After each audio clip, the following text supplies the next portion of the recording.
What is going on, everybody? Welcome back. Welcome back to another night in the BrewLab with me, Lone Fox.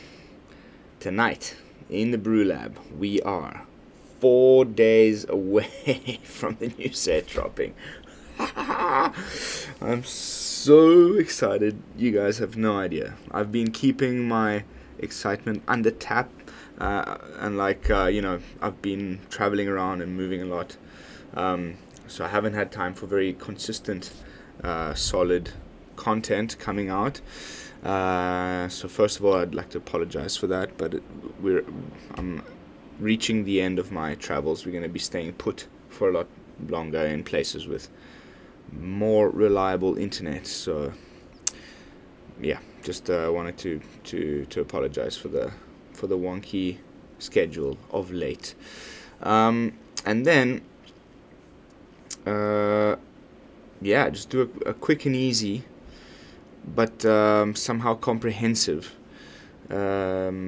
complete breakdown of the set. I know that every single other YouTube channel that does Magic the Gathering content has already done this to pieces, so I'm not going to try and repeat things that have already been said. I just want to see if when I discuss the cards, I can come up with some ideas and interactions and fresh brews to sort of get my juices flowing. And then over the next few days, I'm going to be doing some theory crafting, and I'm going to be putting some decks together in either hub before the new set drops, that you can on day one just straight away go in, copy, upload, go. I think there's a couple that already stand out to be sort of the obvious options: zombies, vampires, werewolves, and humans. But there's some others that are less obvious, and those are the ones I'm interested in. But I think I'll probably start off with zombies straight away. Anyway, I'm kind of rambling on now. I've been keeping completely up to date with all the spoilers. Every single day I watch like 3 different content creators all give me their sort of review of the cards. But I haven't gone and actually sat through and picked through the whole of mythicspoiler.com. I've only just seen other content creators' videos. So this is the first time I'm actually looking at the cards myself on a website like this. By the way, I highly recommend, if you're not into the main website, the magicwizards.com, or as I like to call it, the mothership website, they have it set up pretty much exactly the same as they do on Mythic Spoiler, but I do prefer the size of the cards here. It's easier for me to read, at least on my screen. And we're going to start from the bottom and work our way to the top, which is, I think, a great idea because all the mythics are at the top. So we're going to probably skip through quite a lot of the, go through the commons and uncommons a little quicker, and then we can slow down when we reach the mythics and rares at the top. Alright, so starting from the lands, apart from these incredible, awesome lands, I love this artwork. I can't wait to play with these. We've got, of course, as usual, returning Evolving Wilds, returning to, I think there's one in every set, and should be that way. So nice art on this one. And then Field of Ruin is back. I knew they would do it. They had to. There's so many man lands that are just really, really pesky. I think the way things have been lately in Standard 2022, this is going to end up being like, I want to say, at least a 2 of, probably a 3 of in most decks. The man lands, and there's a few, but mostly Faceless Haven have become such a pest in Standard 2022 that we really felt the fact that Field of Ruin was missing. So Field of Ruin is back. I think we'll see a lot of play, and we'll sort of balance out this whole, because like sweepers were becoming useless. You'd sweep the field and your opponent would just keep attacking with 4/3 every turn. So I think very, very useful, and we'll completely reshape the meta. I think you'll be surprised how much one card can change things. And then there's the full set of the new dual lands, and I'm really liking the way that they work, as opposed to the new man lands in AFR, or the man lands from Adventures in the Forgotten Realms, that say that if there's 2 or less basics in play, then they come into play untapped, and then if there's 3, 4 and upwards, they come into play tapped. This is the opposite, where they only enter the battlefield tapped if you control less than 2 lands. So as soon as, if it's your 3rd land and upwards, then they come into play untapped. And I think that's really, really, really good. Like, more often than not, I mean, it's going to change also the play pattern. So often you play the tap land first, because you want to be able to, play your untapped lands on curve. And then you don't end up having the right one or whatever. Whereas this, you just play your basic lands out first, and then whenever you top deck a dual land, you'll just play it and be able to come into play untapped. And I think that's going to remake a lot of tricolor decks that we've been struggling with in the last couple of days of streaming, and we'll continue with as well into the coming days before AFR, before Midnight Hunt. I still don't know what the abbreviation, I think it's just MID, from what I've seen in my little research on Wikipedia and things.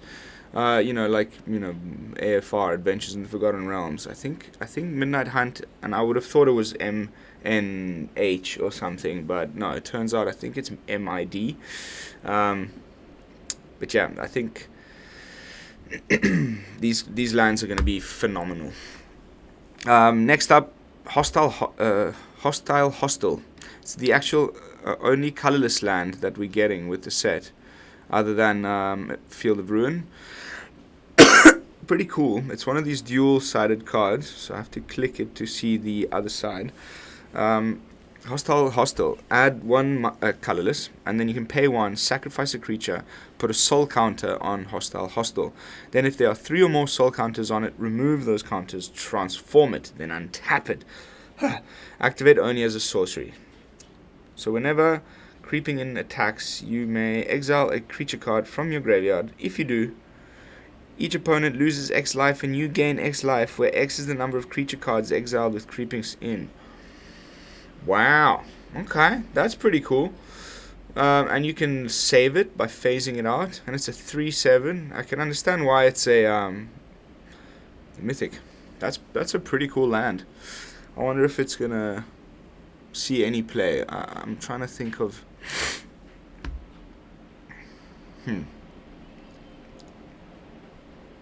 Boom, boom, boom. You need how many of those? 3 or more. So pretty quickly, you can get it to be to the point where it can transform. But it has to be night, I guess. I'm still not entirely sure about this.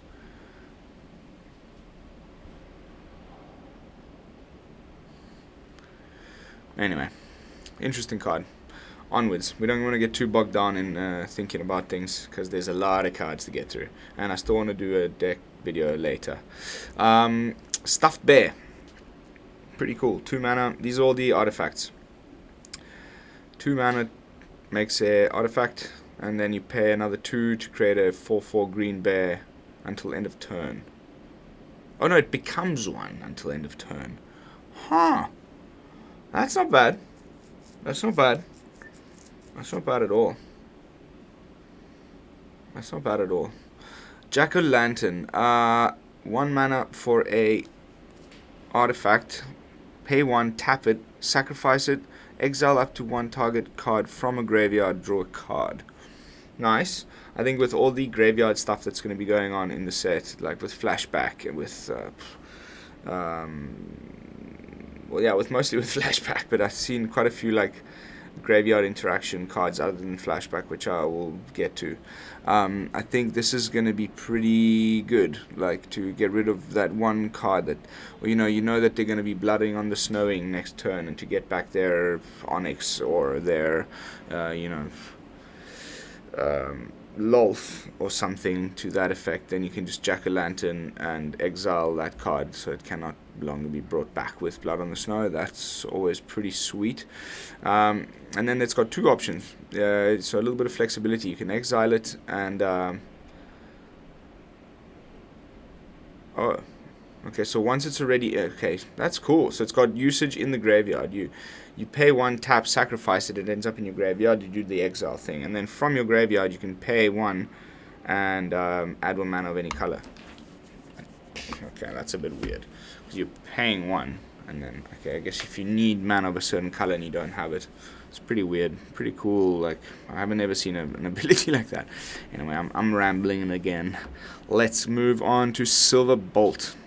This is really cool. When I saw this on SBMTG's stream, I was like, wow, because this gives access to a 3 damage sort of targeted removal, sort of burn spell type effect in colorless. So you can play this in green, you can play this in blue, you can play this in white. I guess white green and blue really don't have access to this type of thing. So it's kind of like the new, there's a spiked pit or something in Adventures in the Forgotten Realms. It's one of the cards that you roll a d20 dice that does 5 damage to target creature or player, but for 5. This you pay 3 for 3, so I think it's pretty, it's fairly costed. You pay 1, put it down, leave it there, and then at some point you can pay 3, tap it, sacrifice it, and deal 3 damage to target creature. And if it's a werewolf, is dealt damage this way, you can destroy it, which is also pretty relevant, I think, in the meta that we're going to be going into. It's still to be determined whether werewolves is like, everyone that's making deck techs now, like preparing for the set to drop, have already made their Ghoul werewolves list and everybody's ready for that being the next major deck in standard.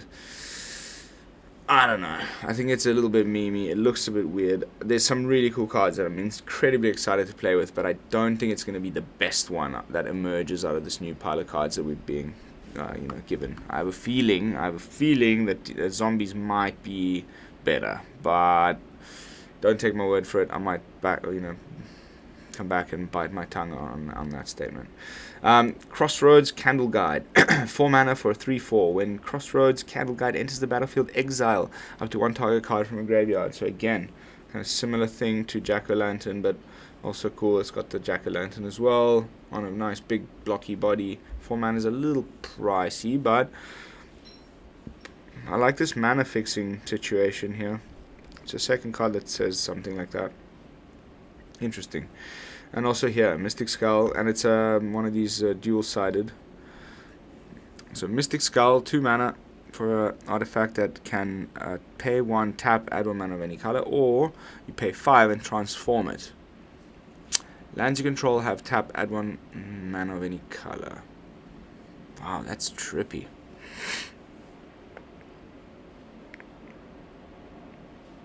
I don't understand the transform mechanic properly. Let me...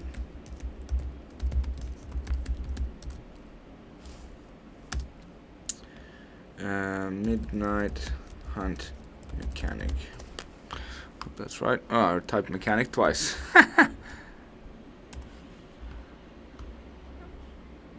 So, day and night bound. That makes sense. Largely in the form of werewolves. In this set we're introducing... So they just transform regardless. I don't understand why I have to pay the 5 to transform it. I guess you can... Let me read this properly. We're introducing 2 new designations that the game itself can have. Day and night. During day, things may be a little bit more sedate. The fearsome werewolves free their minds at night. How does it all play out? Let's check out Tavern Ruffian and Tavern Smasher. When the game starts, it's neither night or day. In most games, it will become day first. The most common way that this will happen is if a permanent with Daybound appears on the battlefield. Okay, a quick interlude about transforming double-faced cards like Tavern Smasher that can be cast with their front faces up. If they are put onto the battlefield without being cast, they are put onto the battlefield front face up. So the same as any other MDFC. One easy way to tell if a double-faced card is transforming as opposed to modal, like cards from previous sets such as that, is that each transforming double-faced card will have an ability that either transforms it into their other face or has it enter the battlefield to be cast transformed. Okay. The back faces of transforming double-faced cards don't have mana costs because they usually can't be transformed. Although the new Disturb ability provides an exception. That's coming up in a bit. Okay. If you ever need to know the mana value of the back face of the transforming double-faced cards, use the mana cost of the front face. For example, the mana value of Tavern Smasher is 4, blah blah blah blah blah blah blah blah. In some uncommon cases, it may become night first because of a permanent with Nightbound appears first. The important thing is that once it's day or night, the game will be exactly one of those designations, day or night, going backwards and forwards until the game ends. It can never return to being neither. Okay, and the whole game is either night or day, and it's not a per player thing. If it's day, each double-faced card with Daybound and Nightbound will enter the battlefield with its Daybound face up. If it's night, each of them will enter the night. Okay, so I guess you're paying 2 mana,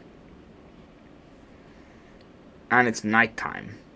This guy comes in. He's a 5/6, and you can tap all your remaining mana for any color. Did I just?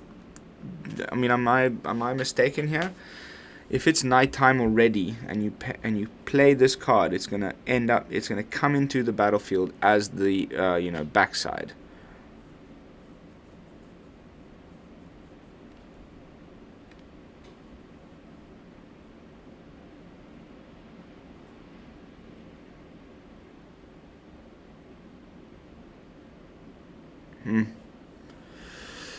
Meh. Kind of my sentiments exactly, but okay. So if it's there, okay. Even during night, if you cast. Okay. So on the stack, interesting. I guess that has to do with certain colors and things. Okay, and then there are 2 ways for the games. No. First, you should be familiar with the.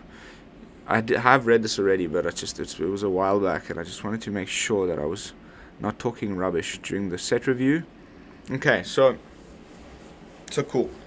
I can see why now, because if you were paying 5 to make this the monstrosity, then how many more lands are you possibly going to have that then you can also tap to do things with that you need to be of any color and that sort of thing. So. But if it's nighttime and you play it for 2, and then you've got a bunch of open mana, you can then tap those for any color. That's pretty cool for whatever reason, some 5-color weird shenanigan decks. Moonsilver Key. Sorry, let me not go into them unless they're modal. 2 mana, pay 1, sacrifice Moonsilver Key, search your library for an artifact card with a mana ability or a basic land card, reveal it, put it into your hand, then shuffle. Pretty cool. Meh. The Celestis. Now this is all over the place. It's been the art was in the introduction video that they did a little while back. It's and it seemed like the humans were using this thing here. I think this is where Teferi is slowing the sunset or whatever. Inside this temple or whatever, called the Celestis, a 3-mana legendary artifact, rare. If it's neither day nor night, it becomes day, as long as the Celestis enters the battlefield. Add 1 mana of any color. If it's night, it becomes day. Otherwise, it becomes night. Activate only as a sorcery. You pay 3 to activate it. Whenever days becomes night or night becomes day, you gain 1 life. You may draw a card. If you do, discard a card. Alright. That's I mean, you know, pretty rubbish in any deck that has nothing to do with night and day, but if there's a specific kind of good night and day deck that comes about, this could be pretty cool. Like, the ability to draw a card and discard a card, like, sort of rifling through your deck is pretty nice. And, you know, yeah, I think, you know, there's some werewolves that are just, and we'll see when we get to the top, that are just so much better at nighttime. That if you could, like, you know, anyway, they, let's say, have summoning sickness, you've played your big bomb werewolf the turn before, then the following turn, when it's your turn, your opponent might manipulate the game state in such a way that it is daytime on your turn, and you might not have the ability to double spell to make it into nighttime, so that you can attack with your you know, powered up werewolves. If you can have a way to at will change it from night to day or day to night, that also is a mana rock, and also you know, allows you to draw a card and gain life. I think that's pretty damn sweet, actually. So it'll be interesting to see where that shows up. Pithing Needle.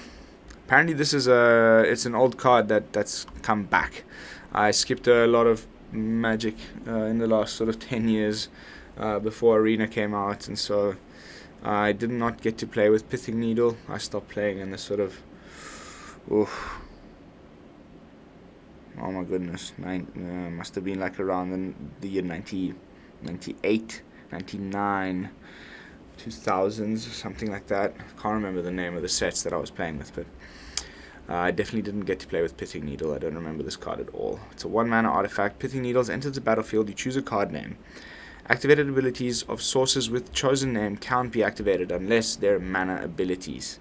I think that is so sweet.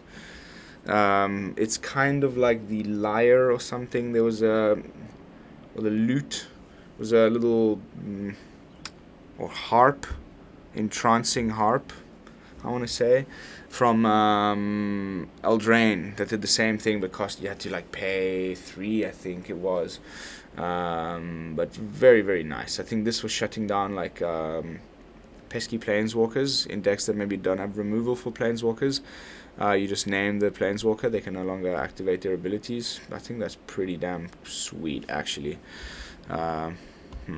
Will be interesting to see where that ends up as well. Okay, so now the next set of cards is, and the way Mythic Spoiler and the Mothership website do this is they separate the multicolored cards into one chunk.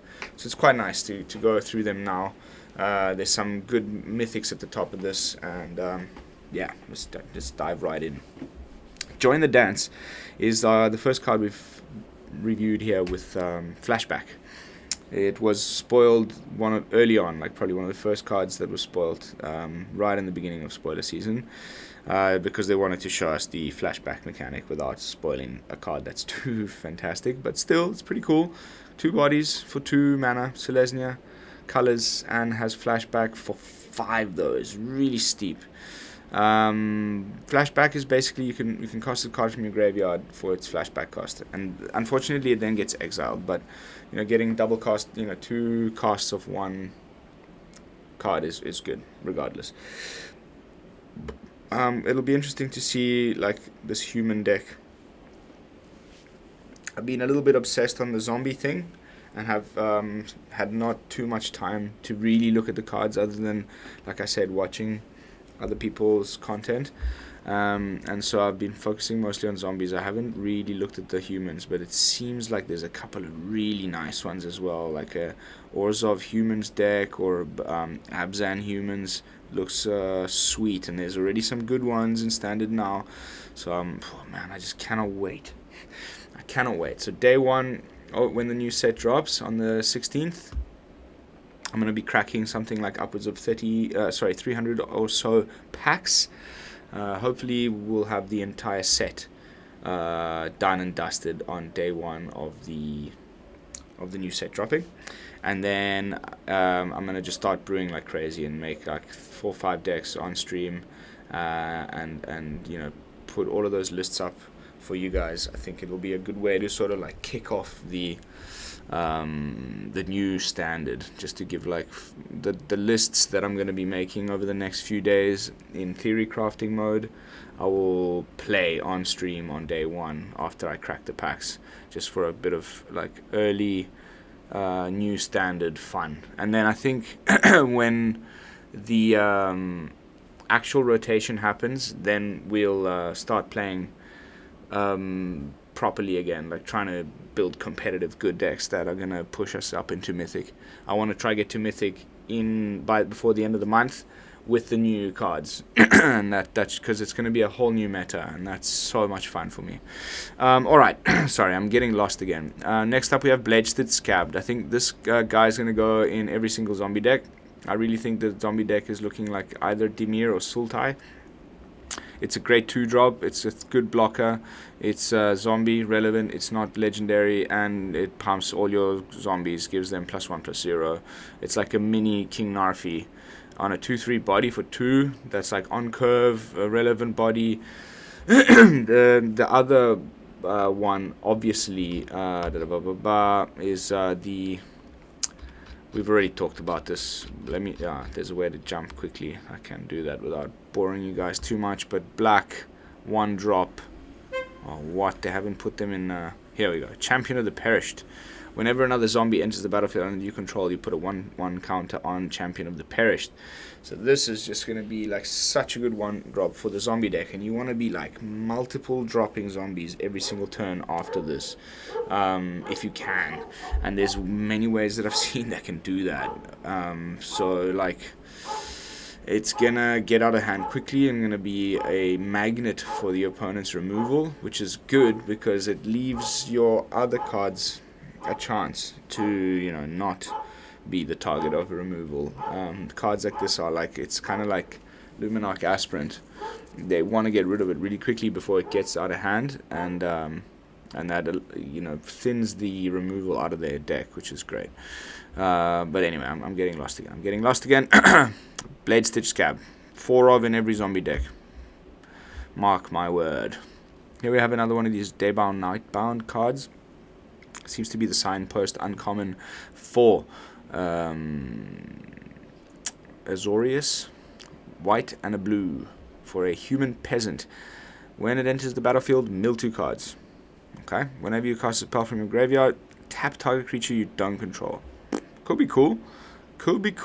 Also has Disturb, which is another new mechanic. Basically, it's like Escape, kind of like Escape. The only difference is it cannot be escaped over and over again. It can only happen once. It's almost as if they get decayed, which is another new mechanic from the set, where basically when they die they get put into exile. They can still block unlike the decayed cards, but when they die they get exiled. But that's okay, because you get like 2 usages out of a single card. So at first it's a devoted Graph Keeper, and then when it comes back it's the Departed Soul Keeper, and they're completely different cards. And you can disturb it from the graveyard for 3, 1 colorless and 1 white, 1 blue. If Departed Soul Keeper would be put into a graveyard from anywhere, exile it instead. Flying, can only block creatures with flying. So I mean, it's pretty rubbish. Surprise has got a I guess it's important if you it could be good. Think about it. You keep milling yourself, self-mill, and then you casting stuff from your graveyard because of flashback, and then maybe some disturbed things as well. And every time you do that, you tap a creature you don't control and open up the attack lanes for one of your bigger creatures that you've played later on in the game. So it could be actually pretty cool. Little tempo vibes. Interesting, like it's such a graveyard interaction-y card in Azorius. Doesn't happen often.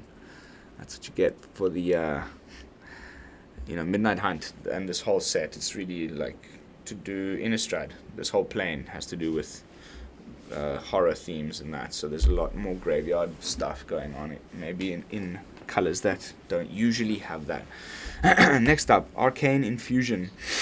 2 mana, 1 blue, 1 red. For an instant, look at the top 4 cards of your library. You may reveal an instant or sorcery card from among them and put it into your hand. Put the rest of the card in a random order. Flashback for 5. It's kind of like Expressive Iteration, but like for well, first of all, it's instant speed, but also you can only reveal instants or sorceries. The rest just goes into the bottom of your library. But having the flashback is also pretty good. I wonder, maybe they'll just put like a 2 of this, 2 expressive iteration. I think it's expressive. That iteration is just better in every sense of the word, because yeah, you can put a Goldspan Dragon into your hand. You can put okay, this reveals 4, the other one reveals 3. Yeah, but the limitation on instants and sorceries, this would probably go in some kind of Izzet Spellcaster deck. It'd be interesting to see. Okay, here comes our first werewolf. Kessig Naturalist. Human werewolf. Lord of the Ulvenwald is its backside. This is one of our lords, and it looks so sick. Okay, so whenever it attacks, you add red or green, and until end of turn you don't lose this mana as steps and phases end. So pretty cool, and it's daybound. The backside, Lord of the Ulvenwald, is gives all wolves and werewolves you control get +1/+1. So you see what I mean about that artifact from earlier, the whatever it was called, that makes things night and day for 3 mana. Might be really, really relevant. Like, you want it to be on its backside most of the time, because it has the same ability whenever it attacks, blah blah blah blah. So it's really, what you really want is the wolves and werewolves you control getting +1/+1 and then attacking. So I think you're going to want to be manipulating the daytime nighttime state often if you're playing a werewolf deck, and I'm hoping that there's ways to do that at instant speed during your opponent's turn if necessary. There's already one card that fits this very well, which is actually going to be over here somewhere. Here we go. Sorry for skipping, but I just thought before we move on from that, like on that point, and unfortunately it's a sorcery, but Unnatural Moonrise, Ghoul color, 1 red, 1 green, for a sorcery, and it becomes night. So, you know, pre-combat phase with your other guy, Ulvenwald master, that we just saw, you know, you're ready for attacking. Before you attack, you cast this sorcery. It becomes nighttime. You get the buff from the Ulvenwald, and also you can target that card with this card, and until end of turn, target creature gets +1/+0 and gains trample, and whenever this creature deals combat damage to the player, draw a card. So it's like card draw. It has flashback. It buffs your creature a little bit. It turns everything to night, which is gonna be, I think that's how you're gonna win with this deck. I'm gonna, you know, I can't wait to play with it, but it's gonna be that type of thing where you build up your board pretty quickly, and then what seems to be like slightly underpowered things, like this little 3/3, 2/2 stuff, suddenly it kicks into nighttime, and you'll make this like really powerful army from nowhere and swing in for the kill. And that's super cool sort of play patterns to me. I'm really looking forward to that. Next up, first Vampire. So that's the full 3. I think the ones that are being most pushed. Vampire. Oh no, we still haven't seen any good human. Vampire Socialite, Rakdos colors, 2 mana for 2/2 with Menace. When it enters the battlefield, if an opponent lost life this turn, so this is the line that is in all the vampire cards in the set, and it's going to be interesting to see whether they carry it on through into the next set, the something marriage or whatever that's coming out in November, I believe. But Vampire Socialite, 2/2 for a Vampire Noble with Menace, as I said. And when it enters the battlefield, this is the line of text that's in all of the Vampire cards, pretty much. When the Vampire Socialite, here. As long as an opponent lost life this turn. As long as an opponent lost life this turn. In this case, each other vampire you control enters the battlefield with an additional +1/+1. So I think I don't want to be wrong and say this and lose face, but this is my feeling about this. It's not that you're gonna like second main phase put in, so you attack with your vampires or whatever. Even if one of them gets through, that means your opponent lost life this turn. Then in your second main phase you cast a bunch of 1 and 2 drop little vampires, and they all come into play with an additional +1/+1 counter on it. I don't know if that's the way you want to be doing this. My thinking is you might want cheap and simple go face burn spells to be able to do this in your first main phase. And also just not because of the main of when to do it. Like, that is pretty cool in and of itself, in my opinion. I like to sort of get that sort of interaction out of the way in the first main phase. That's like one of the ways I play. I don't know if I'm right. A lot of people use the second main phase for that sort of like play, and I think something like the new Shock. Where is it? What's it called? Something like Play with Fire or something. 1 mana. Which has the added benefit of letting you scry. As you go for face, here we go, Play with Fire. Deals 2 damage to target player, instant speed. Deals, and because you target the player, you get to scry, which is cool. And then you start playing, your stuff on top of the Vampire Socialite.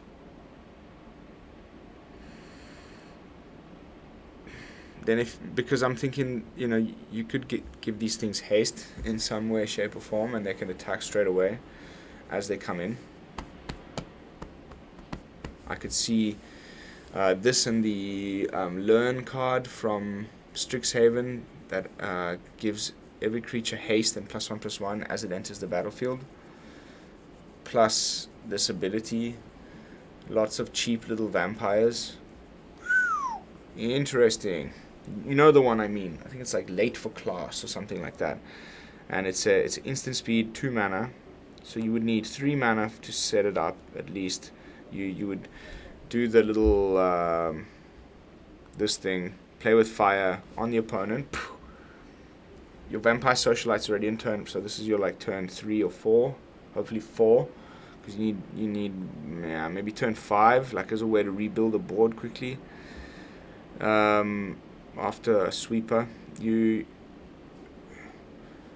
could play like 3 1-drop vampires, and they would get each +2/+2 counters on them because of the Learn card I just talked about, and because of the Vampire Socialite. So they would all come in with +2/+2 on them and haste, and then you attack. I think that could be pretty damn powerful, like little Rakdos Vampires aggro deck. Maybe have a top end out with what I'm going to be looking for now is whether some of these vampires have different creature types. Oh goodness, what have I done here? What have I done here?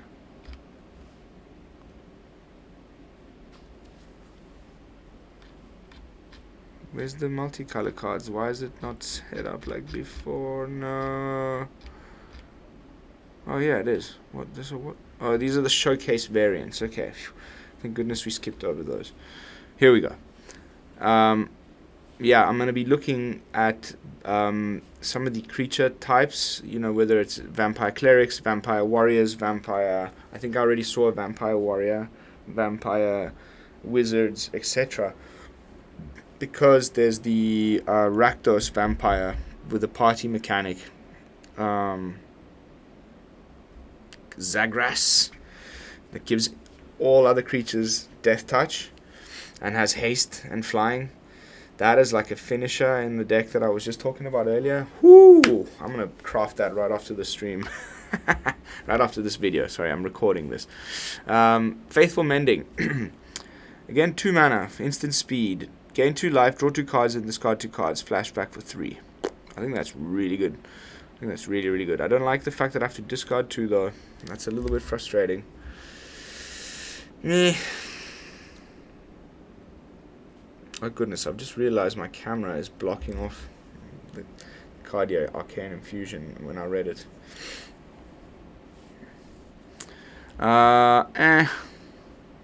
It's okay. There's better cards for this. Maybe in a Jeskai list. Some kind or some Esper reanimation shenanigans. You want to discard things quickly, and you're gaining a bit of life. That's pretty. We'll have to see. We'll have to test that out in some decks. All right. Next up, we have 5 mana. Finally, a little bit more expensive spells. Dyer Graph Rebirth. 3 colorless and Gulgari, black and green. This spell costs 1 less to cast for each creature that died this turn. Wow. Okay. That is nice. That is really nice. I really, really like this card.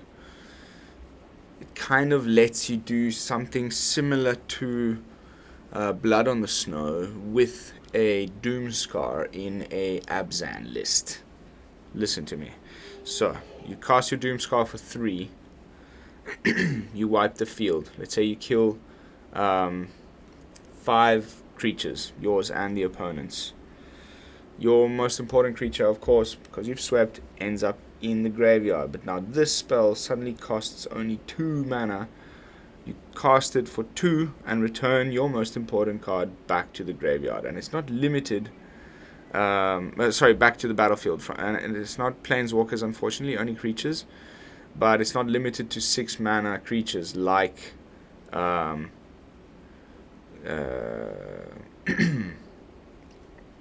Blood on the Snow. And you don't need to use snow mana. And it can be flashback. I think this is a pretty cool reanimator spell. I really like it. In some kind of reanimation deck. You discard, put stuff in your graveyard. Your opponent builds up their field. You blast a sweeper. And then bring back your biggest creature to the battlefield. Whew, I like that. I like that a lot. Next up we have our first Orzhov uncommon. Looks like to be the signpost uncommon for Orzhov. Black and white for a 2/2. Whenever you sacrifice another creature, you gain 1 life and scry 1. Man, there's gonna be a sick deck coming up. Like probably Sedgemoor Witch. I'll show you which other card when we get up to it. There's a new, enchantment / sweeper in black called like the Meat Hook Cleaver or something. It's like the new Bastion of Remembrance with a sweeper attached to it. Looks so sweet. Unfortunately, it's legendary, but I'll get to that once I get there. Okay, so whenever you sacrifice another creature, you gain 1 life and scry 1.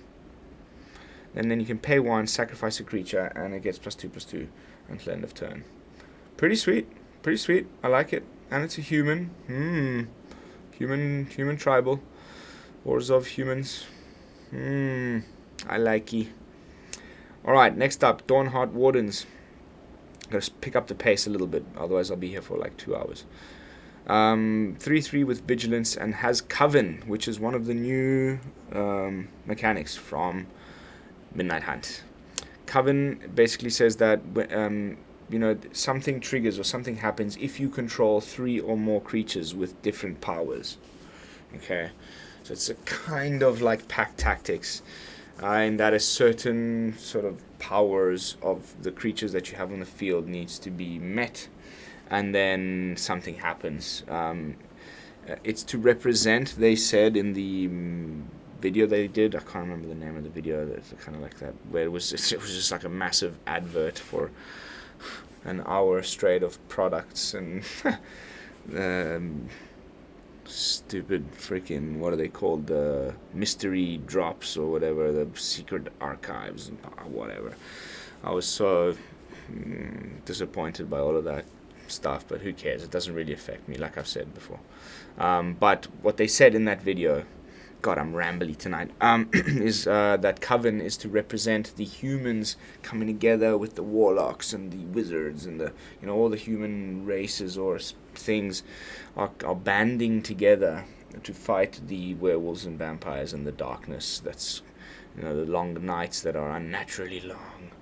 And Coven represents that. Because it's 3 different creatures and they all need to be different powers, and then something happens.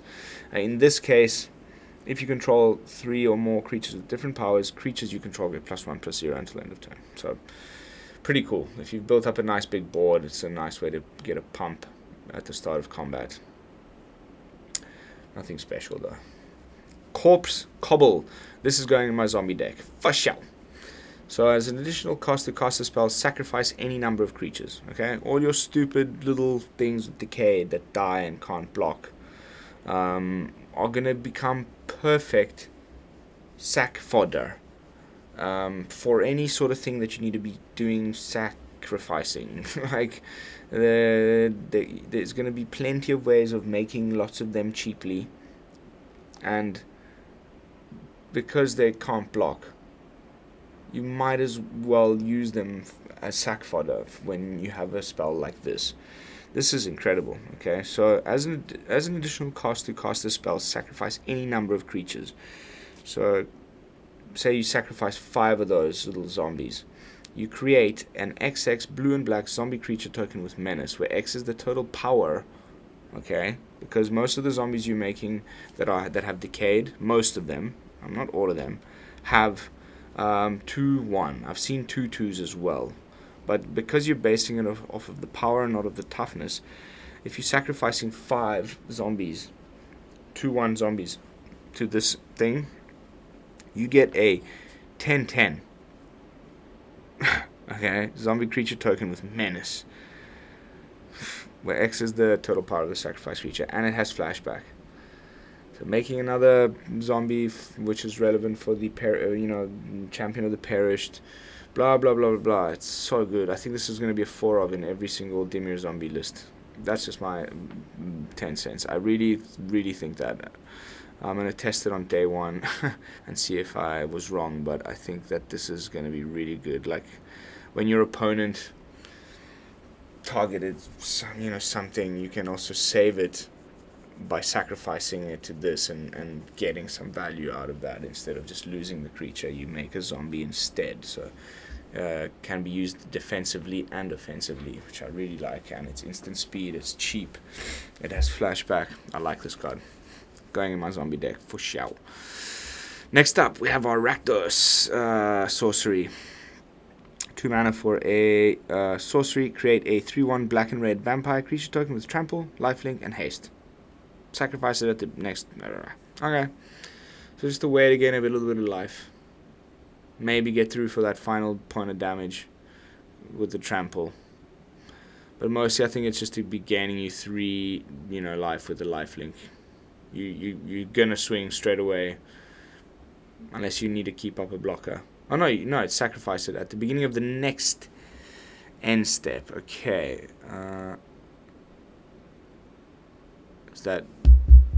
Does that mean it stays after your turn ends, and then it's the next end step, your opponent's end step, that it dies, or it gets exiled? We'll have to, or gets sacrificed. We'll have to test that out. I'm not entirely sure, but pretty cool.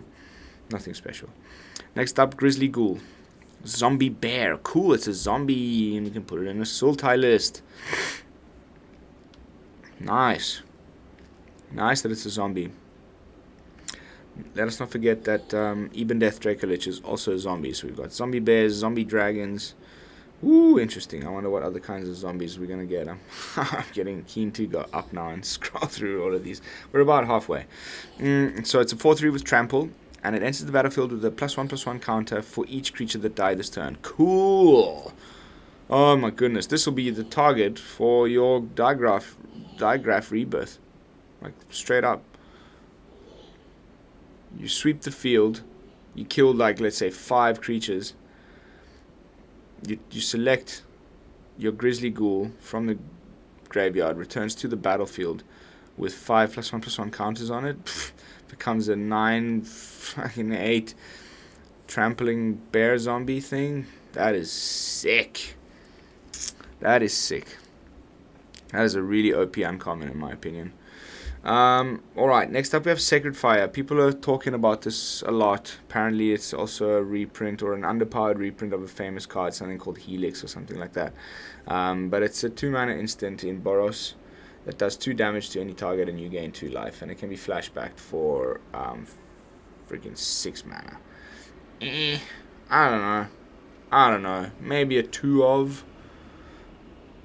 Go down a few copies of your Rip Apart and put in Sacred Fire, depending. I don't know. Meh. I think what's really cool about Flashback and what made me think about it is that it's in Boros colors. Is there's a lot of those cards. We even streamed a deck a few weeks ago, the Spirits deck in Boros, that really has lots of cool triggers and things that happen when things leave the graveyard. So you may cast cards from your graveyard with flashback. So I think that's going to be maybe relevant in that deck. We'll have to see where this slots in. But gaining 2 lives is pretty good. The flashback's pretty good. It's really expensive flashback. It's 6 mana. Sacred Fire. Right, moving on. Root Coil Creeper. 2/2 for 2. Simic colors, Plant Horror. Tap, add 1 mana of any color. Tap, add 2 mana of any one color. Spend this mana only to cast spells from your graveyard. Pretty cool. Or you can pay 2 mana, 1 green, 1 blue, exile the Root Coil Creeper, return target card with flashback you own from your exile to your hand. Cool. Cool. I like that. I like that a lot. Potentially giving your flashback cards, the ability to be cast 4 times the same card in one game. Pretty cool. Potentially. Next up, Rite of Oblivion. Orzhov Sorcery. As an additional cost to cast a spell, sacrifice a non-land permanent. And then you exile non-land permanent. That's not bad at all. Remember the sacrifice fodder I was just talking about in the form of those little zombies? Who cares? If you can exile any non-land permanent, and you can flash this thing back for 4, which is relatively cheap. I like that card a lot. I really like that card a lot. A Natural Moonrise we've already talked about, so I'm going to leave that at that. But yeah, like I said, I think this will see play in every single werewolf deck. You want it to be night. Before you attack, you make it night. Something gains trample and plus, definitely. And you draw a card. No. This is going to see lots of play, in my opinion. Next up, we have Rise Cavalier. A 3/3 trample haste for 3. 1 colorless, 1 red, 1 white. Human Knight. Has trample and haste. It's one of these, if it's neither day or night, it becomes day as Sunrise Cavalier enters the battlefield. Whenever day becomes night or night becomes day, you put a 1/1 counter. Interesting. So it's getting +1 every turn regardless of what anybody else does. It just keeps growing without you having to do anything. That's pretty good, G. That's pretty good. Sorry, I just need to go grab a glass of water from the fridge. I'll be right back.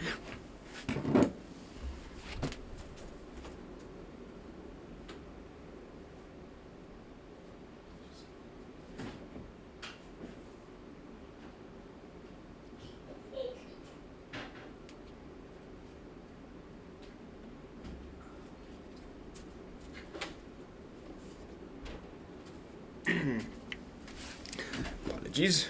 I was getting rather parched. Where was I? Winterhorn Blessing. You put a +1/+1 counter on up to one target creature you control. Tap up to one target creature you don't control, and that creature doesn't untap during its controller's next untap step. For 2 mana. 1 green, 1 blue. Sorcery speed with flashback. Wow, lots of cards have flashback. It's going to be probably the most sort of game-changing mechanic in the set, I think, than any of the others. That's my prediction. It's present on the most cards, so it's going to have the most impact. That's my opinion.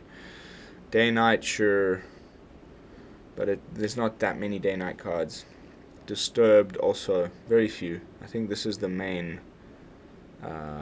mechanic, flashback.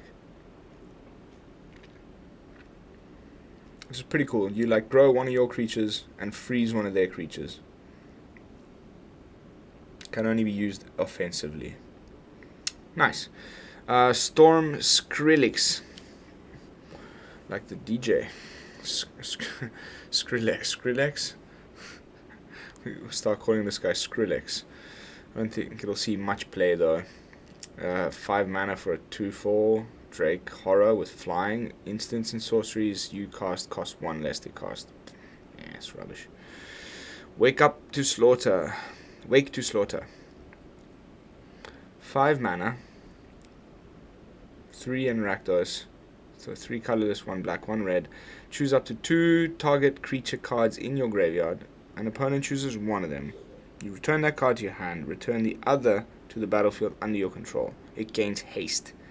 Exile it at the beginning of... Oh no. That's horrible. That's rubbish.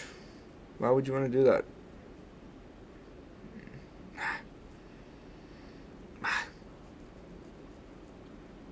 With flashback for 6. Bah. I don't know. I'm trying to think. The most unused Planeswalker in Standard 2022 right now is the backside of the Fox. What's it called? Anyway, it's a Luca Planeswalker from the last set, and it's got the fox on the front. God, I can't remember the name of the fox. Anyway, it's does the similar thing where you bring something back to the battlefield under your control. It gains haste, and then at the beginning of the next end step, you exile it. It cannot be reanimated again. Gone. I don't know if I like that at all. Right, next up, Galvanic Iteration. When you cast your next instant or sorcery spell this turn, copy that spell. Okay, so it's the same as we've got like 3 of these now in Standard. Dual Strike, something. There's the one that's in Prismari, in Izzet Colors, and now this one again in Izzet Colors. This does the exact same thing at instant speed. The only difference is this one can be flashed back. Is flashback? You can cast it. So this is an instant. So I guess you can do it. Okay, you could kind of storm off. If you have the mana, you can cast Galvanic Iteration and then recast it straight away again from the graveyard for flashback. So total 5 mana spent. So then that'll double the doubling kind of, and then you do something else, and you should get 3. Right. Double this one and then this one. Yeah, so you'd get 4 triggers, 4 spells cast off of that for 5. Maybe like even a shock. You could do shock 4 times. So 8 damage for 5 mana. That's all perfectly well costed. That makes perfect sense. That's usually how much a spell that does that much damage in red would cost. Very well done, guys. I like that actually. Because it's instant speed, you can pay 2, flash it back straight away again. So you're doubling it, and then that means the next thing you cast is going to get 4. That's pretty cool. Compared to, say, having to do the other combo, which has 2 cards required. You have to dual strike into the other one. What's it called? Oh my gosh. I do have my client open here. Let me see.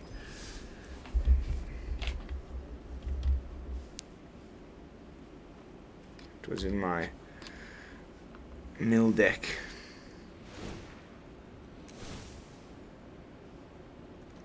Teach by example is the other one. So you used to have to dual strike into Teach by example, which costs more, first of all, and requires a little bit more setup, and you need to waste a lot of slots in your deck. So I think Galvanic Iteration is actually pretty good now in second, you know, having read it properly. Pretty cool. Next up, sorcery, another Orzhov sorcery.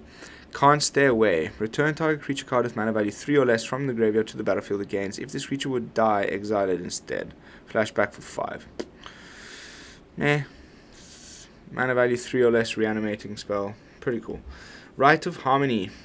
Selesnya colors, 2 mana. Instant speed. Whenever a creature or enchantment enters the battlefield under your control this turn, draw a card. Flashback for 4. Huh. Not bad. Card draw in colors that need it. At instant speed. Also with enchantments. I like that a lot. Oh, here comes the little one. Hello, my boy. Go with Mama.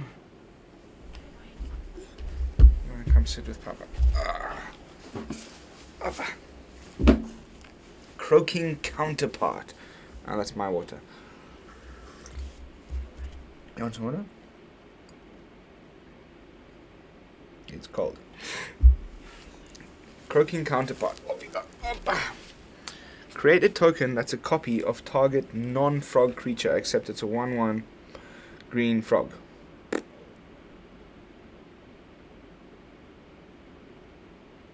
Okay, so you can get, let's say, abilities of something that a creature that has an ability that you really want from your opponent's side. Something with a good static ability. You're not copying the card because of its stats, let's say. You're not getting their whatever Elder Gargaroth or something because it's going to be a 1/1. But using the Elder Gargaroth example for the sake of the example, it would still attack and be able to either draw a card, gain 3 life, or what was the other thing with Elder Gargaroth? There's 3 different options. Oh yeah, make a beast token or whatever. But so yeah, you would keep it. The copy of that creature would keep all of its abilities, except it will become a 1/1. So if there's something like that you really want the ability of from your opponent's side of the battlefield, you can do that. Otherwise, I'm not entirely sure what you would do with this.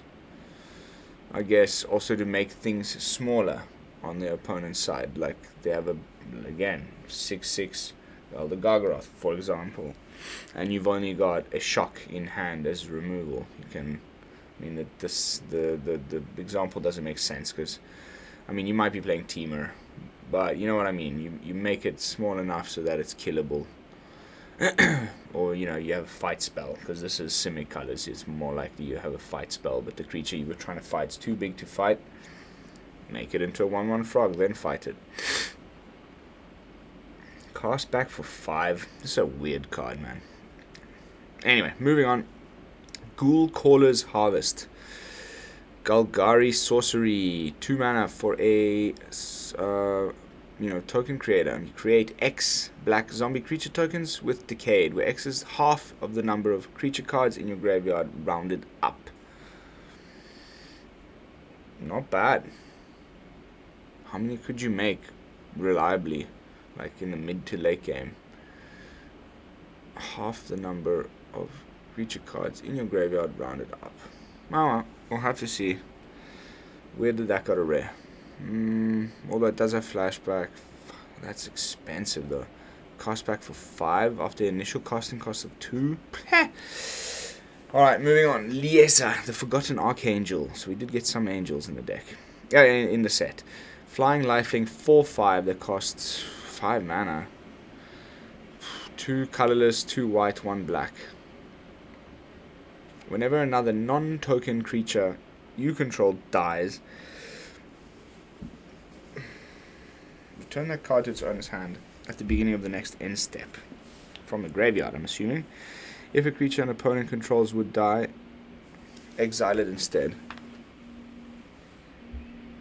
Sorry, that's my alarm going off. Pretty cool. It's a weird point on the curve. 5 mana in an angel deck.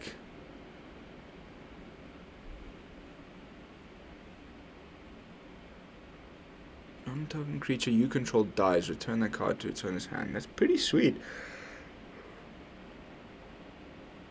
And if a creature an opponent controls dies, exile it instead. That's not bad. With 4/5 flying lifelinker. Interesting. Everything just keeps coming back to your hand. You can recast it all the time. I like that. Alright, we've got Tovalar, the Dyer Overlord. Another daytime, nighttime guy. So again, if it's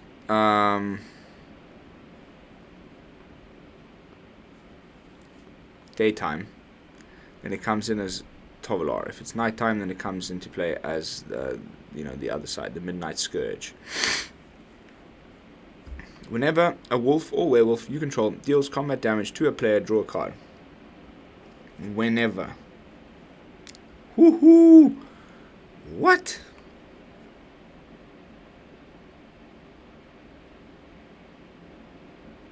Trying to see if any comments here.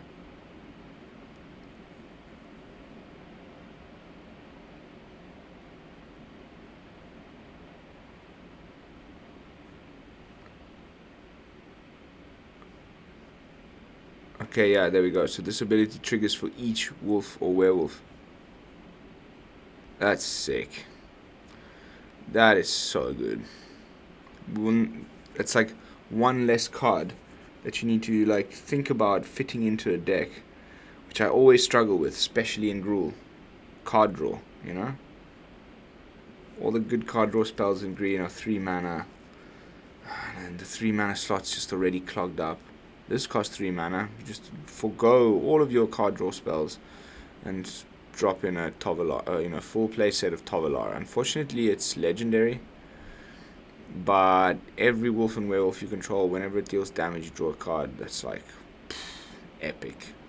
And then at the beginning of your upkeep, if you control 3 or more wolves or werewolves, it becomes night. Then transform any number of human werewolves you control.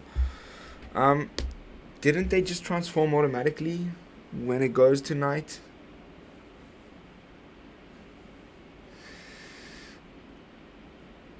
I'm still not completely understanding this transforming shit. Anyway, the backside, the Midnight Scourge. Whenever a wolf or werewolf you control deals combat damage to a player, draw a card. So, same static ability, but then it has pay X and 1 red, 1 green, and target wolf or werewolf you control gets plus X plus 0 and gains trample until end of turn. Nightbound. That is pretty epic. That is super duper epic. That is ridiculous. 4/4, and you can target itself, gains trample, pump the crap out of it. You get to draw cards. This is so sick. Oh, I can't wait to play with this card. It's gonna be, 3 or 4 of in every single werewolf deck from now on. And like the comments were saying below, it's gonna become like a commander staple, I think, for any werewolf deck. Old Stick Fingers. X a black and a green. When you cast a spell, reveal cards from the top of your library until you reveal X creature cards. Cool. So, you can skip over lands and other stuff until you reveal the creatures. And you put all the creatures revealed this way into your graveyard, and the rest on the bottom of your library in a random order. And then his power and toughness are equal to the number of creature cards in your graveyard. That's cool, man. Oh my goodness, that is so good. Gulgari Reanimator is looking like freaking amazing. That is so cool. I really like that. You need to be able to put, big things in the graveyard and then bringing them out with even something as simple as where was it? Diagraph Rebirth. But there's so many other good reanimation spells right now in Standard. I think it's not going to be too easy. Too difficult. I think this is going to be a good Gulgari deck also. Dire Strain Rampage. Destroy target artifact, enchantment, or land. More land destruction. If a land was destroyed this way, its controller may search their library for up to 2 basic land cards, put them into the battlefield tapped, then shuffle. Otherwise, its controller may search the library for a basic land. If a land was destroyed this way...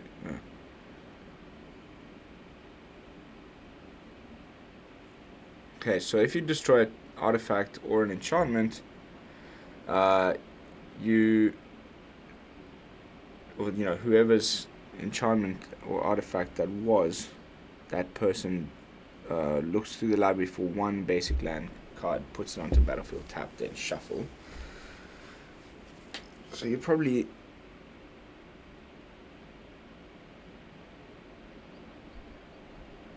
Why would you want to give your opponent 2 lands for killing 1 land? Don't get that. Weird card. I'm not entirely sure what we're supposed to be doing with that. Siphon Insight. Another instant from Dimir. Blue-black. Look at the top cards of target opponent library. Exile one of them face down and put the other... you may look at the other... sorry. My goodness, my eyesight is screwing out.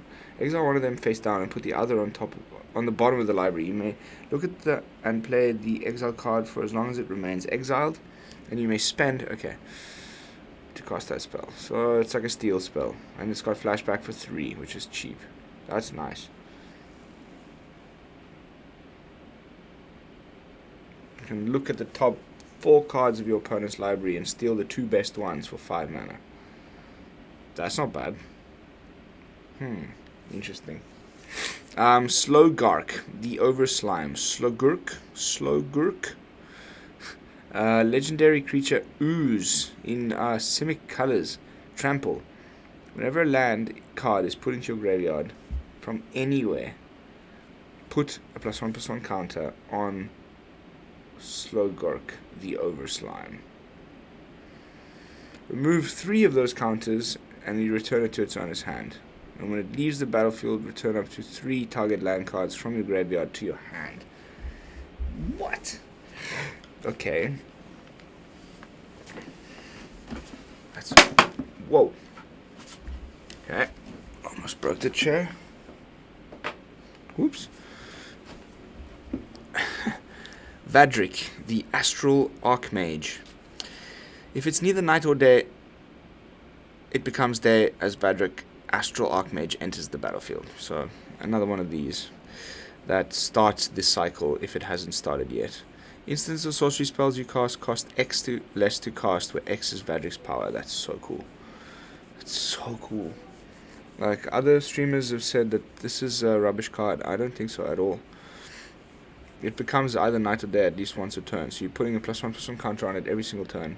And then that just starts reducing the cost of your instants and sorceries. You can end up casting a, Magma Opus much, much sooner.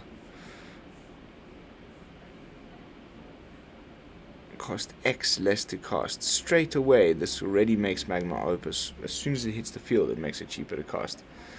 And then it just consistently makes your big spells cost less and less and less. I think that's really, really good. It's going to be just removal target.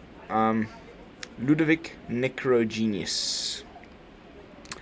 Daybound and Outbound. Or, you know, okay, no, see. So this one doesn't say either Daybound or Nightbound.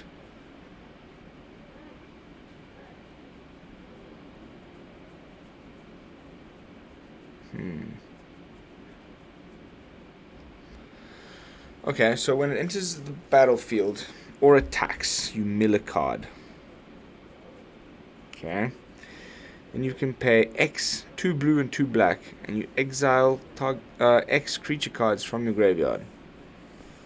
And you transform Ludovic. X can't be 0. Activate only as a sorcery. As this creature transforms into Olag, Ludovic's Hubris, it becomes a copy of a creature card exiled with it. Haha. Except its name is Olag. It's black zombie in addition to its other colors. Put a number of +1/+1 counters on Olag equal to the number of creature cards exiled with it. Pretty cool. Pretty cool. Trying to think. Where would I play this? I mean, it is a zombie. It is cheap. But it's not entering the battlefield as a zombie. Meh. I don't know. Doesn't look too good to me. This is weird, you know. Like, it's so similar. Rise Cavalier, Trample Haste. Again, a knight. Are they trying to do a knight's deck? Flying Haste. Same mana cost. Human Knight. Oof. If a spell would deal damage to you or another permanent you control, prevent that damage. Unfortunately, it doesn't prevent it to itself. It's only to another permanent you control.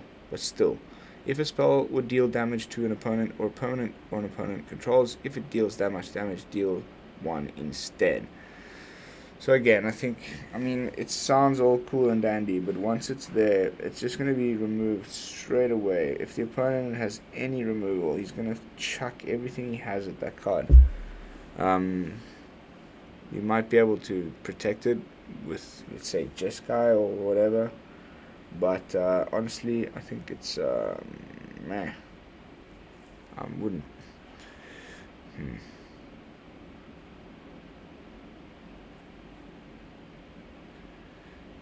Yeah, I mean, it transforms some of your, something like Sacred Fire goes from dealing 2 damage to 3.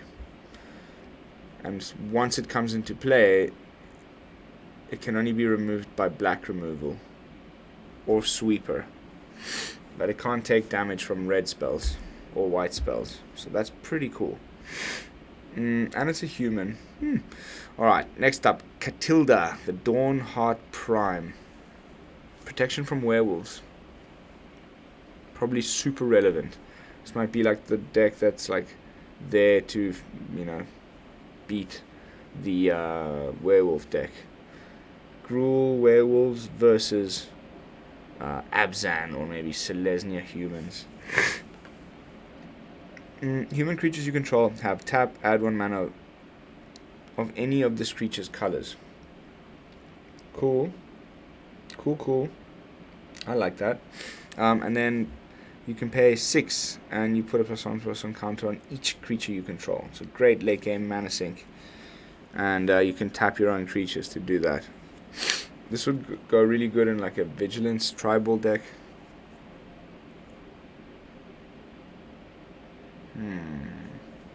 You like attack and then tap your cards for mana. Interesting. Alright, next up, Denick, the Pious Apprentice. 2/3 with lifelink. Ooh, it's one of these double-siders.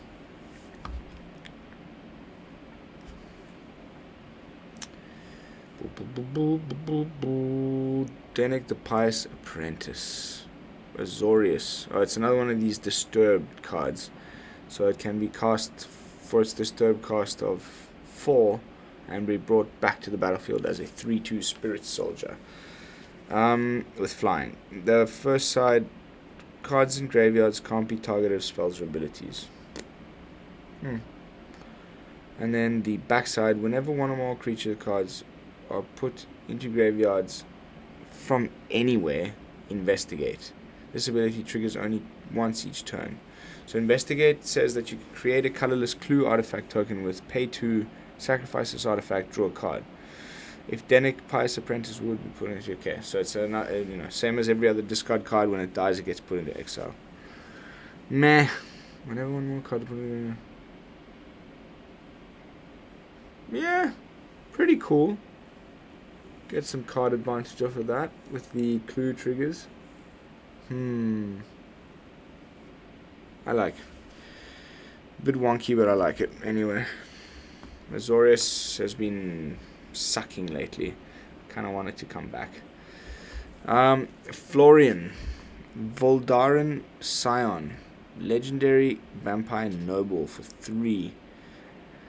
At the beginning of your post-combat main phase, look at the top X cards of your library, where X is the total amount of life your opponent lost this turn. Again, with that, like, if something your opponent has lost life this turn, do something happens. You exile one of those cards and put the rest on the bottom of your library in random order. You may play the exiled card this turn.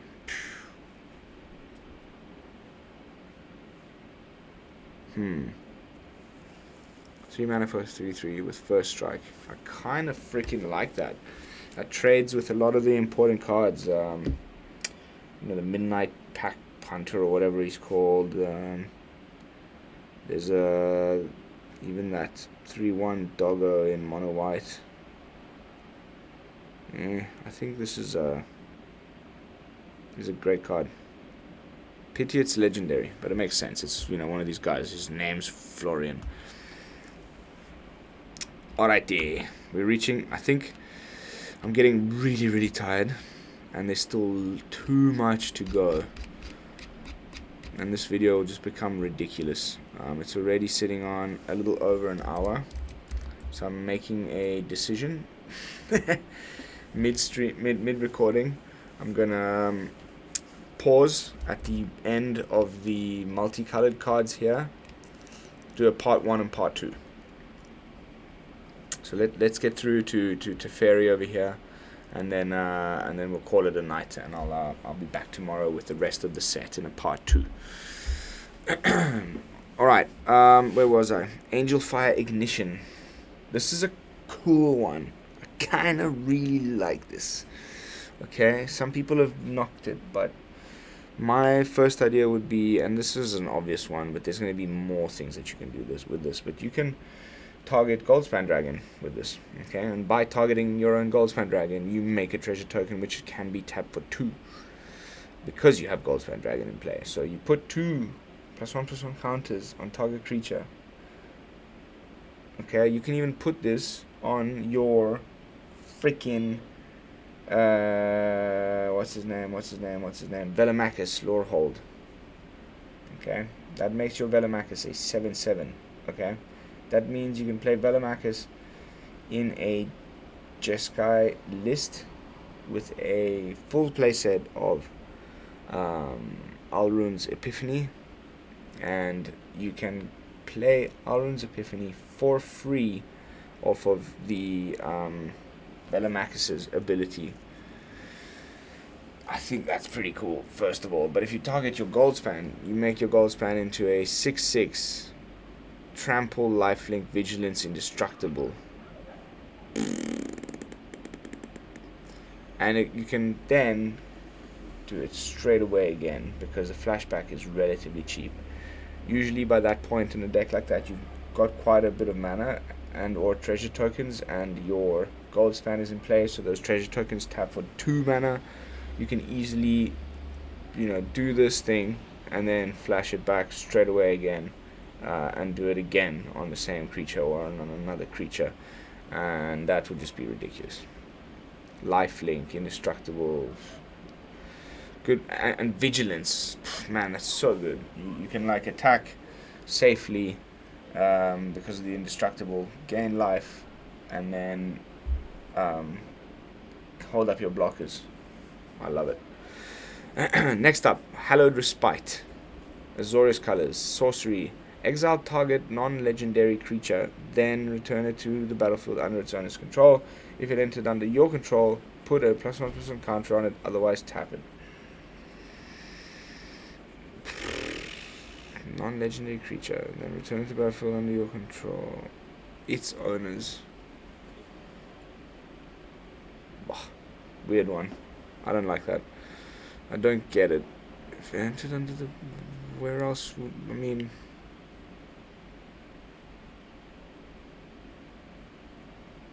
Interesting. Like, yeah, you can't even use it to save one of your creatures and make, you know. Weird one. Next up. First Mythic of the night. Sigarda, Champion of the Light. Wow. Sick artwork. A 4/4 for 4. 1 colorless, 1 green, 2 white. Flying Trampler. Frample! Humans you control get +1/+1. Sick! And it has Coven. Whenever it attacks, if you control 3 or more creatures with different powers, look at the top 5 cards of your library. You may reveal a human creature card from among them and put it into your hand. Put the rest in the bottom of your library in random order. I love that. That's so cool. That's so cool. Oh, that's a really good card, I think. A little bit overpriced, but kind of card draw, guaranteed 1 card draw. Well, you know, you need to get the Coven thing to work, but a 4/4 flying Trampler that becomes... No, it doesn't become a 5/5 because it's not a human, so that's the only bad thing about it. If it was also human, then it would have been sick. Then you would be paying 5 mana for a 5/5 flying Trampler. But so is life. Alright, we're reaching the end. Arlen, the Pack's Hope. Only 2 Planeswalkers in the whole set so far. Unless there's some single color ones that I'm not aware of.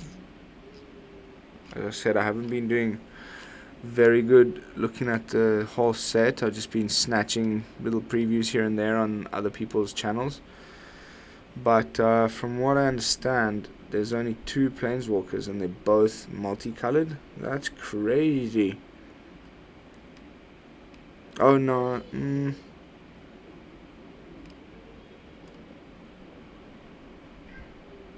I thought I'd seen a black one. Nope. Oh yes, sorry. And there's also Ren and 7. Anyway, I'm getting lost here. Stop. Focus. Arlen, the Pack's Hope. And on the backside, it's Arlen the Moon's Fury. This is going to be so much fun to play with, okay? If a player casts no spell during their own turn, it becomes night next turn. Until your next turn, you may cast, it comes into play with 4 loyalty on 4 mana. So nice on curve, like well costed Planeswalker in Ghoul colors. You can +1, and until next turn, you may cast creature spells as though they had flash until your next turn. Okay, so you can cast creatures with flash during your opponent's turn after you've +1 this, which is huge. Okay, each creature you control enters the battlefield with an additional +1/+1 counter on it. I'm assuming you're gonna get like this little emblem, similar to the one you get with, like, let's say Showdown of the Skulls 2nd chapter and 3rd chapter. That will trigger whenever you cast a creature with flashback, and you know you can probably do that on your opponent's turn. That's going to be so sick. Well, yeah, I mean, otherwise there would be no point in giving them flash. And they enter the battlefield with an additional +1/+1 counter on it. Then -3 makes two green wolf creature tokens. 2/2/2 green. Tongue twisters. Nightbound +2. So that's cool. You can like... Bear with me here. The make... What's it called? Something like something moon. Where it just like make it daytime. Give one creature +1/+0. Blah blah blah blah. You +2 on the moon's fury. Oh no, sorry. You cast the nighttime maker sorcery. It becomes night. Now you have Island, the Moon's Fury. You +2, you add the same color that you mana, an amount of mana that you just spent on the thing that makes it nighttime.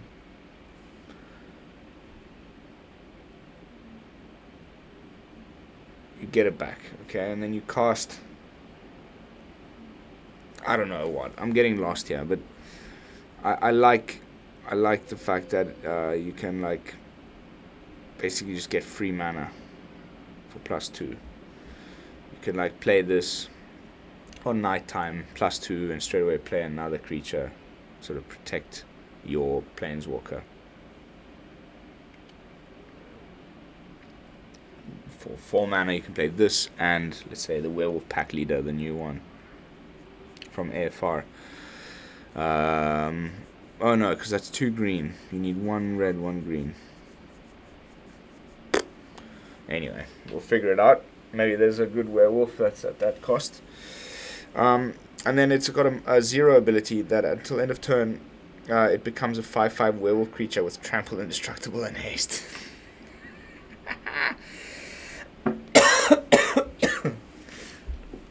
This is going to be ridiculous.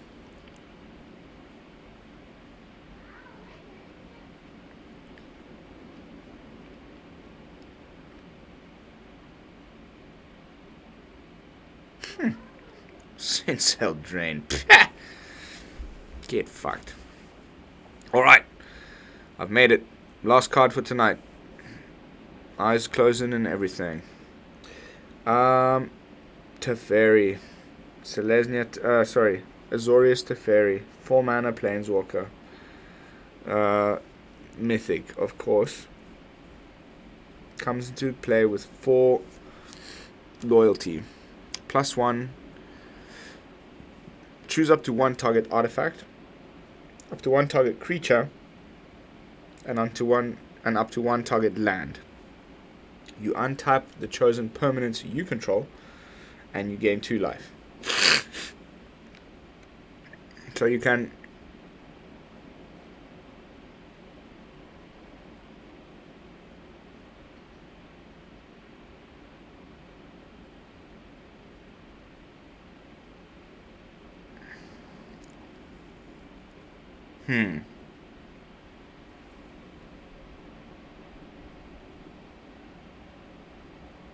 That's weird, man. I don't get that. What would you do with that? Like, +1.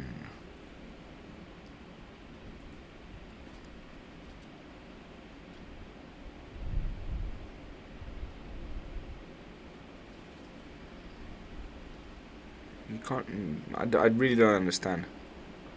So you would only choose things you control. I mean, why would you want to untap the opponent's stuff at any point?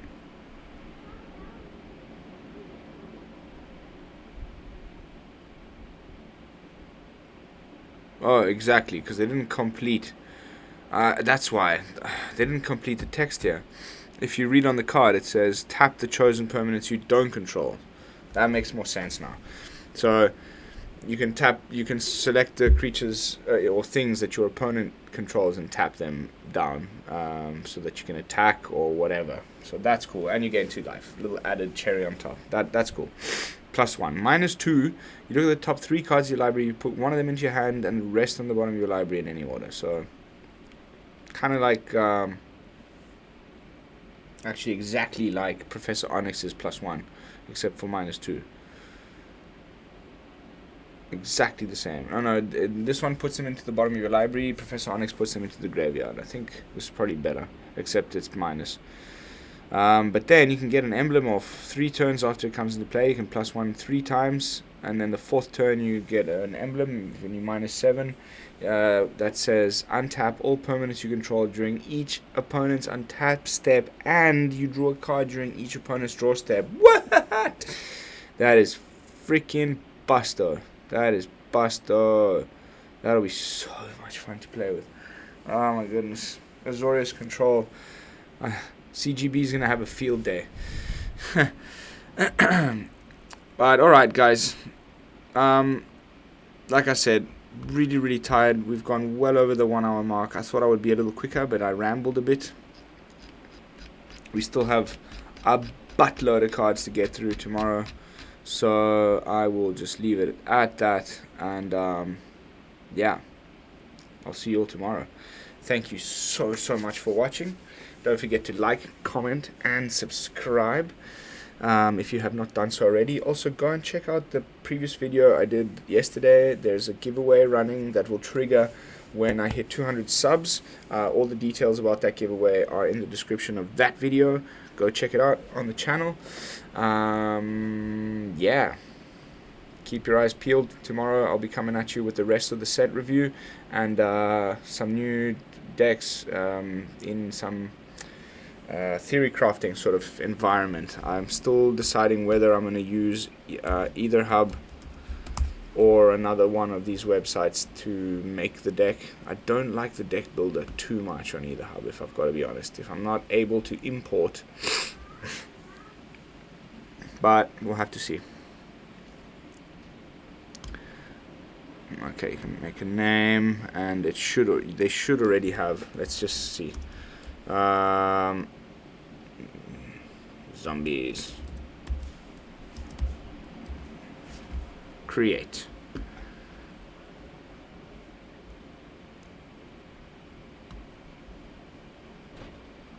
Do they have these sets? All sets. Bam.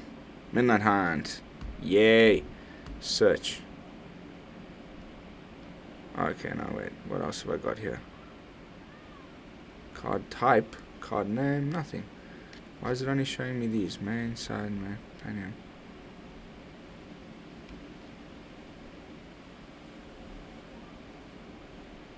Standard, card text, rarities, all rarities.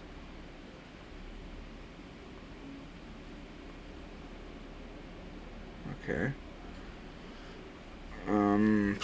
Let's pick a random card here. Let's say that guy over here. Blade Stitched Scab.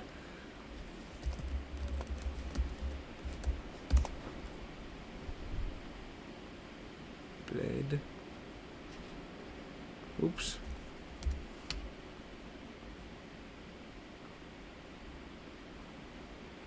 Okay.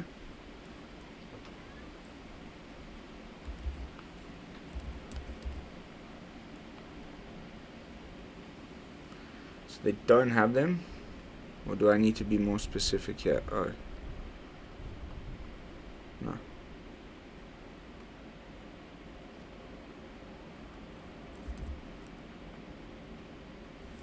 Ta-da! What was wrong there? Anyway, so you see, I can make decks this way. I think I'll use either hub. Anyway, that's what's coming tomorrow. Sorry for rambling on. Thanks for bearing with me through this long video. Those of you who make it to the end, you are my favorite people in the whole wide world. Like I already said, don't forget to like, comment, and subscribe. See you all tomorrow. And until then, this is Lone Fox from the BrewLab, signing out. Peace, y'all.